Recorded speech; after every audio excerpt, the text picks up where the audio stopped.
1970s radical Sara Jane Olson has been freed from prison and will spend her year-long parole in her adopted home state of Minnesota.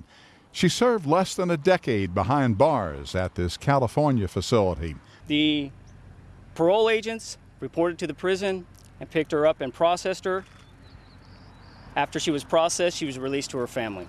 Some of Olson's family members live in this suburban Los Angeles home. They wouldn't talk to reporters when they returned home Tuesday afternoon, but in a brief phone conversation, one relative told the AP they're just glad the ordeal is over. Olson was once a member of the Symbionese Liberation Army, a violent group most notorious for kidnapping newspaper heiress Patty Hearst. After 24 years as a fugitive, the woman previously known as Kathleen Celaya pled guilty to helping place pipe bombs under Los Angeles police cars and taking part in a deadly bank robbery. She was sentenced to 14 years in prison, but was released in half that time on good behavior and prison work, leaving some law enforcement officials furious. I think 7 years for murder and attempted murder is awfully light.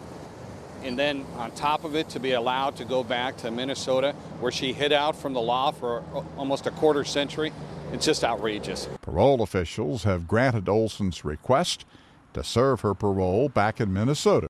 The state's governor, Tim Pawlenty, has written California Governor Arnold Schwarzenegger, urging him to have Olson serve her parole in the state where she committed her crimes.